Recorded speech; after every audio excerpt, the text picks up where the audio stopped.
아멘. 할렐루야. 주님은 저와 여러분과 교회 속에 전혜와 평강과 축복이 넘쳐나기를 주님의 이름으로 축원합니다.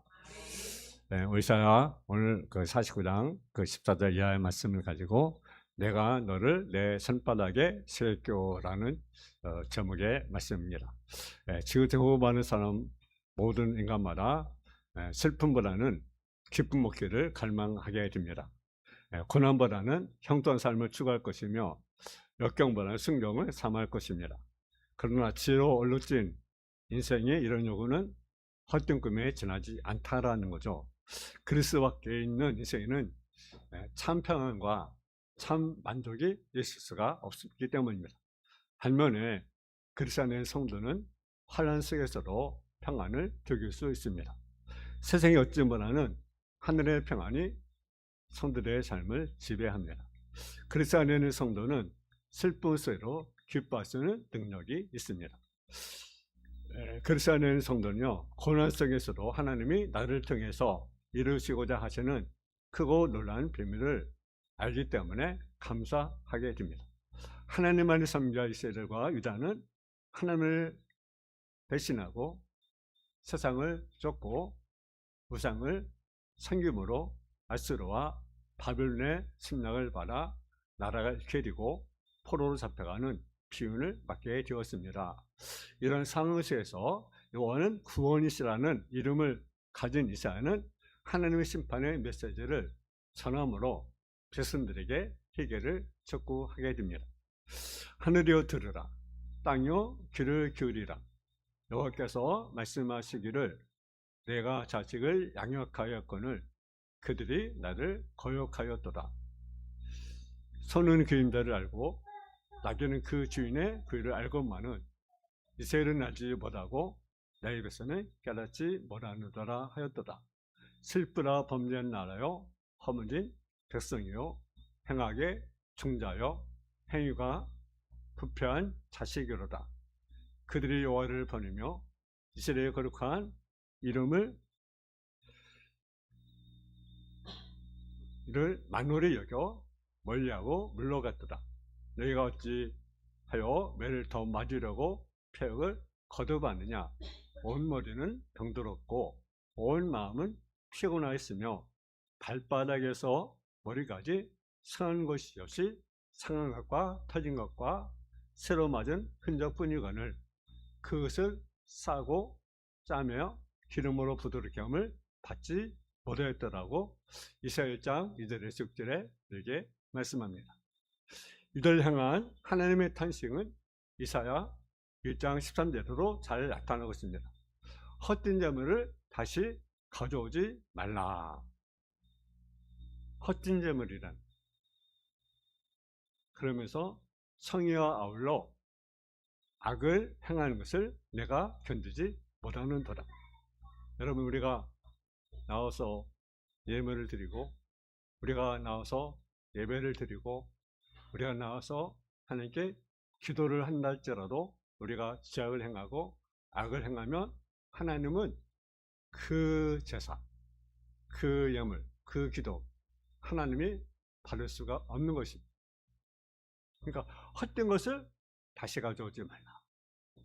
하나님은 이사야 선지자를 통하여 메시아로 말미암아 이스라엘과 이방을 구원하실 것을 선포하고 있습니다. 특히 이사야 40장 위에는요, 이스라엘이 페르시아 제국의 고레스 임금의 칙령으로 광복의 기쁨을 얻게 될 것을 말씀하고 있습니다.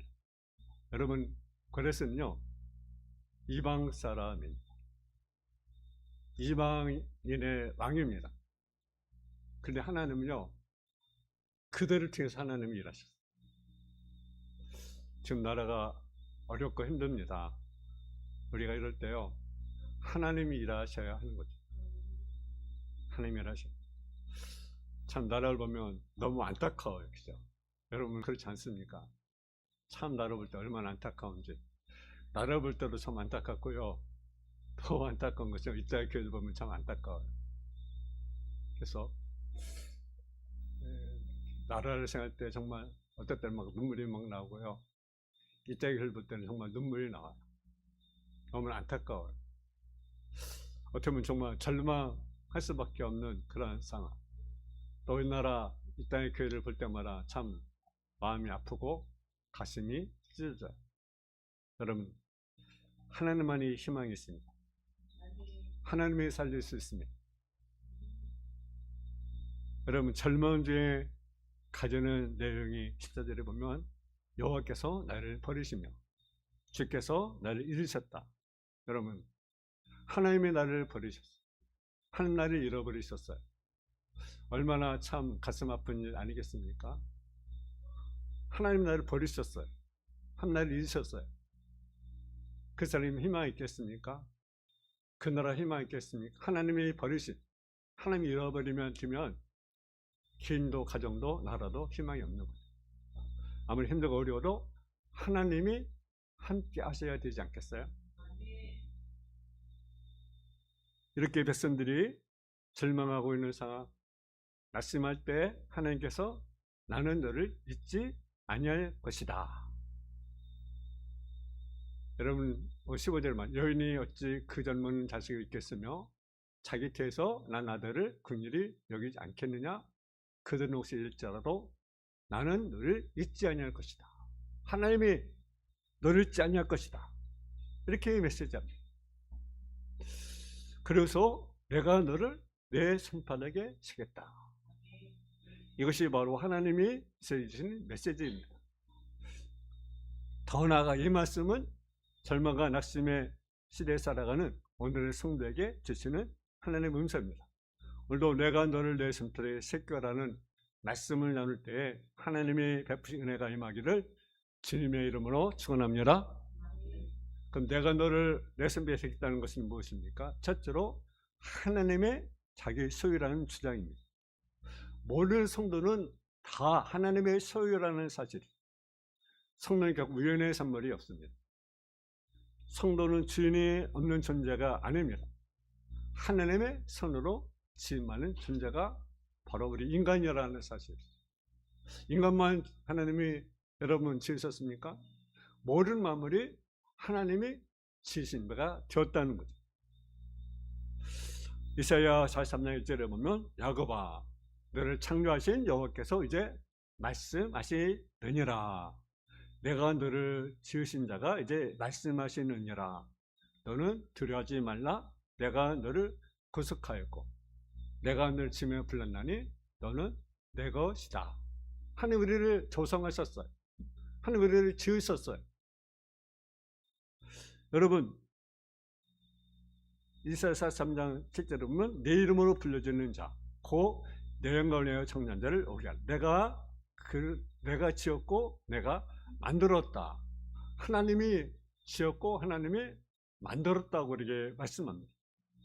왜 우리가 하나님의 소유가 됩니까?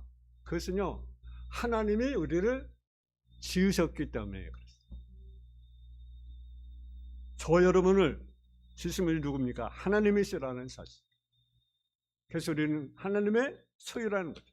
또 왜 우리가 하나님의 소유입니까?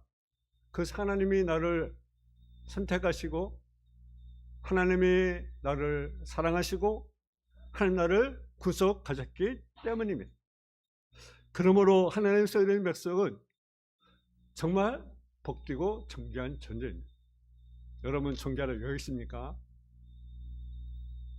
여러분 그러므로 하나님의 소유된 백성은요 정말 존귀한 존재. 내가 너를 내 손바닥에 했다. 하나님은 나를 지으시고 나의 소유로 삼으신 하나님의 은사입니다. 이게 성도의 존재와 가치와 목적이 있는 것입니다.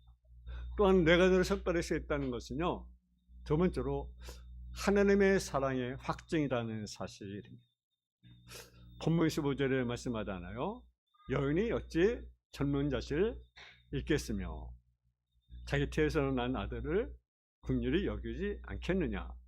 그는 혹시 잊을지라도 나는 너를 잊지 아니할 것이다. 그러면 젖먹는 자식을 어머니가 잃어버리겠습니까? 만일 어머니가 자식을 잃어버린다면 그것은 인간이 아니죠. 여러분 짐승도 보세요. 얼마나 자기 자식을 사랑합니까? 그 자식을.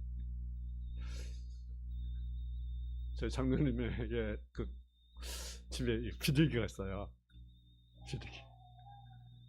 근데 비둘기가 좀 알을 품는데요. 알을 품는 걸 보니까요, 계속 이렇게 품고 있더라고요. 비둘기. 그것도 이제 엄마가 품다가 또 돌아가면서 이렇게 계속. 그 비둘기도요, 정말 그 부엌 위에서 계속 그 아이를 품고 있어요. 하루 종일. 얼마나 그 불편합니까? 그죠? 날개로 아예 이렇겠죠. 근데요, 계속 품고 있어요. 돌아가면서.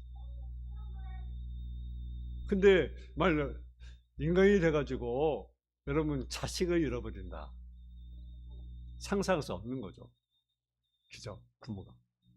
근데 요즘에는 그런 일도 있잖아요. 그죠? 지난 그 자녀를 버리는 일도 있어요.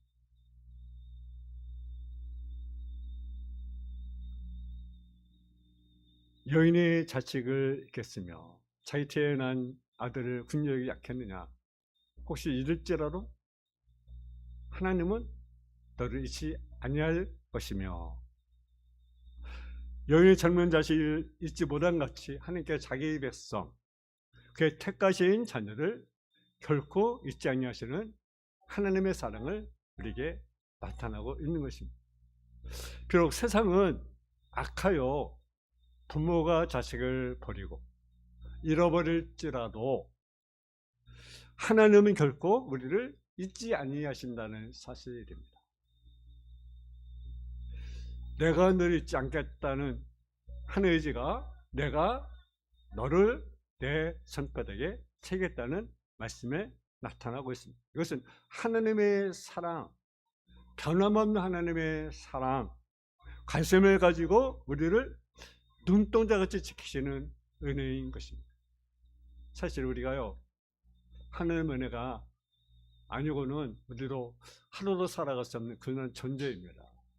근데 우리는 그것을 잃어버려요. 그 하나님의 사랑을 잃어버리며 살았다가 얼마나 많은지. 여러분, 내가 너를 손바닥에 쓰겠다. 이것은 성도를 향한 그 하나님의 그 절대적인 사랑을 우리에게 말씀하십니다. 절대적인 사랑입니다. 끊을 수 없는, 적신도 위험도 끊을 수 없는 하나님의 사랑을 우리는 받고 있는 것입니다. 우리 그 사랑을 우리는 거하는 것입니다. 우리 그 사랑을 우리가 깨닫고 그 사랑을 우리가 느끼고 또 그 하나님을 우리가 전심으로 우리가 사랑해야 됩니다. 적당히 정말 목숨을 바쳐서 사랑해야 되지 않겠습니까? 하나님의 사랑, 영원한 사랑입니다. 날마다 기억하시는 사랑, 사랑하는 일을 품고 있는 편치 않는 사랑. 이 영원한 사랑이 독산 예수를 십자가에 죽게 하셨습니다. 택한 것을 고나고자 하는 하나님의 사랑이 사망을 이기고 부활을 제공하셨습니다. 그러므로 우리 하나님의 사랑이 오늘의 나를 존재케 했다라는 사실이죠. 내가 존재하는 것은 무엇에 근거해서 존재합니까? 하나님의 사랑에 근거해서 우리가 존재하게 되는 것입니다. 또 내가 너를 손바닥에 쓰겠다는 것은 어떤 의미냐? 하나님이 절대로 너를 보호해주겠다는 사실입니다. 요한복음 10장 28절에 보게 되면 내가 그들에게 영생을 주노니 영원히 멸망하지 아니할 것이요 또 그들을 내 손에서 빼앗을 자가 없느니라. 영생을 주셨습니다. 그리고 그것을 빼앗을 자가 없다. 이 세상 그 누구도 하나님의 손에 있는 백성을 멸망시킬 수가 없는 것입니다. 그래서 내가 너를 손바닥에 새겠다는 말씀은 하나님께서 성도를 그 손에 두시고 지키시는 절대 안전을 보장해 주시는 것입니다. 하나님의 손은 창조의 손임, 하나님의 손은 생명의 손임, 하나님의 손은 축복의 손임, 사실 하나님의 손은 능력의 손입니다. 곳곳에서 주의 손이 나를 붙드신다고 증거하고 있습니다. 주의 손이 나를 지키시고, 주의 손이 나를 건지시고, 주의 손이 나를 높이시고, 그리고 주의 손이 나를 어루만져 주십니다. 실제 성도는 하나님의 보호를 받고 있습니다. 그렇기 때문에 우리 성도는 어떤 어려운 상황이 있을지라도 성도는 성도답게 우리가 살아가야 되는 것입니다. 여러분, 우리는 안 내려갈 수가 없습니다. 요즘 교회 패스법을 여러분 발휘하고 있습니다.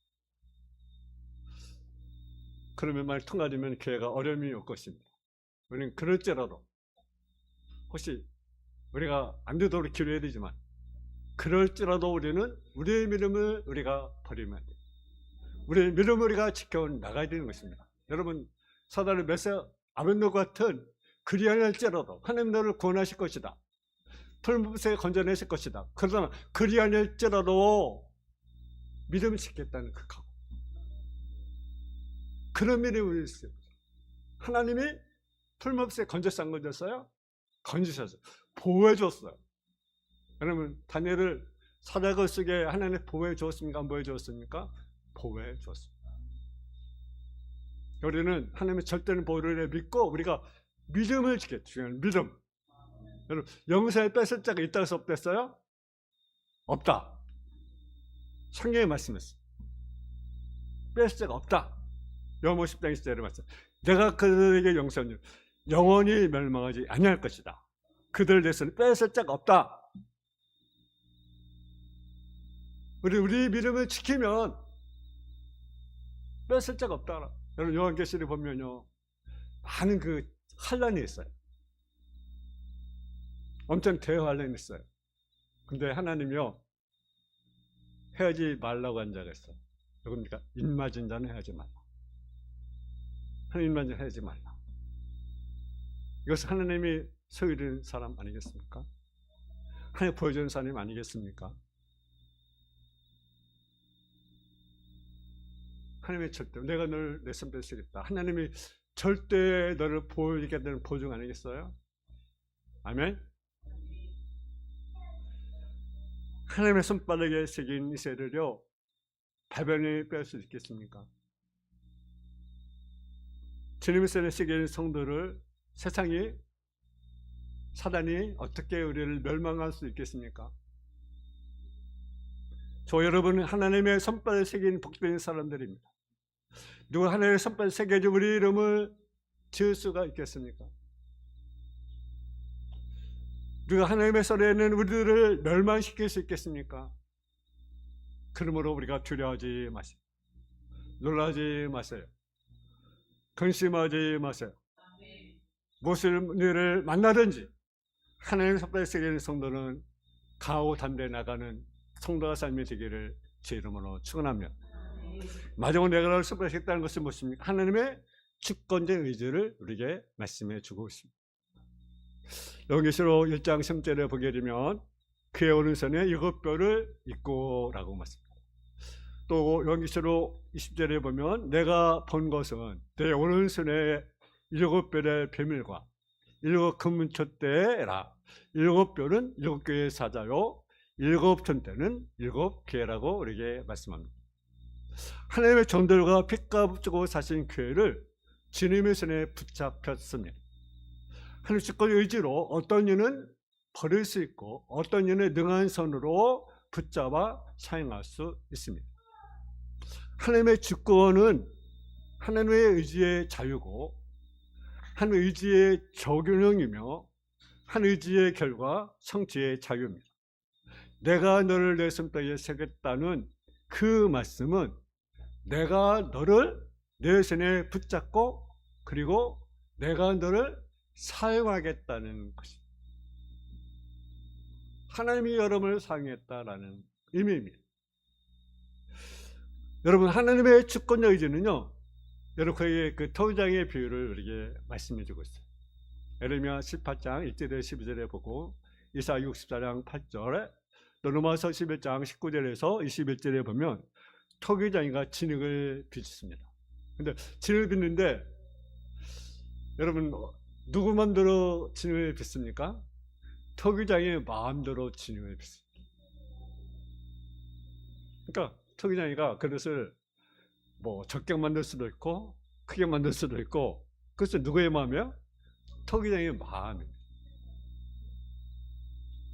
여러분, 토기장이 되신 하나님께서 여러분을 적게 사용할 수도 있고 여러분을 크게 사용할 수도 있습니다. 그 누구의 마음이에요? 하나님의 마음. 너희는 어땠습니까? 하나님 왜 내가 이렇게 조그맣게 만들었습니까? 왜 적게 사용하게 만들었습니까? 하나님 난 왜 이렇게 크게 만들어서 이렇게 일을 많이 맡깁니까? 예를 들어, 그것이 여러분의 권한이 아니에요. 누구 권한입니까? 토기자의 권한입니다. 다 우리는 사용하시는 거, 쓰시는 것에 대해서는 감사할 뿐입니다. 나를 사용하시니 감사합니다. 날 충분히 여겼으니 감사합니다. 여러분 서로 날 충분히 여겨 네 직분을 맡겼다고 하잖아요. 그러니까 하나님 맡겨준 자체가 우리는 감사한 거예요. 그것이 작은 일은 큰 일이든 우리는 맡겨야 할 것은 뭐예요? 충성. 근데 일할 때 혼자 일합니까? 하나님이 함께 일하는 자라고요. 그러니까 주권이 하나님께 있다. 각가지의 그릇을 하나님이 만들게 하십니다. 그래서 벽에 쓰는 그릇도 창에 쓰는 그릇도 누가 만드는 겁니까? 하나님께서 만드신 것이에요. 그렇잖아요. 만드실 권한이 토기장에게 있습니다. 친히 쓸 그릇의 권한이 토기장에게 있습니다. 마찬가지로 이스라엘을 바벨포로에서 기화시켜 의지도 누구에게 있습니까? 하나님께 있습니다. 그러면 하나님의 주권을 의지해 선한 목적을 이루기 위해서 쓰임할 인생은 사실 쓰는 것 자체가 우리는 무엇입니까? 은혜입니다. 우리는 허물 가지고 우리가 죽을 수밖에 없는 존재입니다. 그러면 우리는 그 죄로 말미암아 지옥에 갈 수밖에 없는 존재 아니겠습니까? 근데 우리를 허물 가지고 주었다는 우리를 어땠습니까? 살리셨도다. 여러분, 우리를 살리셨어요. 살린 것 자체가 은혜입니다. 사용하지 않아도 나를 살리셨어요. 나를 구원하셨어요. 그것도 은혜입니다. 거기 더해서 우리는 하나님이 필요한 그릇에 따라 우리를 사용하는 거죠. 그건 더 큰 은혜예요. 그러니까 늘 우리는 감사하는 것입니다. 쓰시는 것을 감사합니다. 여러분, 우리 하나님의 손에 붙잡히마니 귀한 존재입니다. 우리를 붙잡으신 주님은 자신의 영광에서 우리를 가치 있게 의미 있게 사용하실 것입니다. 내가 너를 손바닥에 쓰겠다는 것은 하나님의 우리는 뭐예요? 소유라는 거죠. 여러분은 여러분의 소유가 아니라 누구의 소유라는 것입니까? 하나님의 소유다. 그리고 그 하나님 우리를 어떤다고 하십니까? 사랑한다. 내가 너를 사랑한다. 그래서 끊을 수 없다. 그리고 하나님은 우리를 어떻게 하신다요? 보호해 준다는 거죠. 보호해. 절대적인 보호라는 거죠. 그 누구도 해줄 수 없다. 그리고 하나님이 원하는 대로 하나님의 목재도를 사용한다. 여러분, 우리는 죽을 수밖에 없는 죄인인데 우리를 선포하시겠다는 것을 감사하고 우리가 주어진 직분, 우리가 감사함을 감당해 나가는 저와 여러분의 삶이 되어지기를 주님의 이름으로 축원합니다.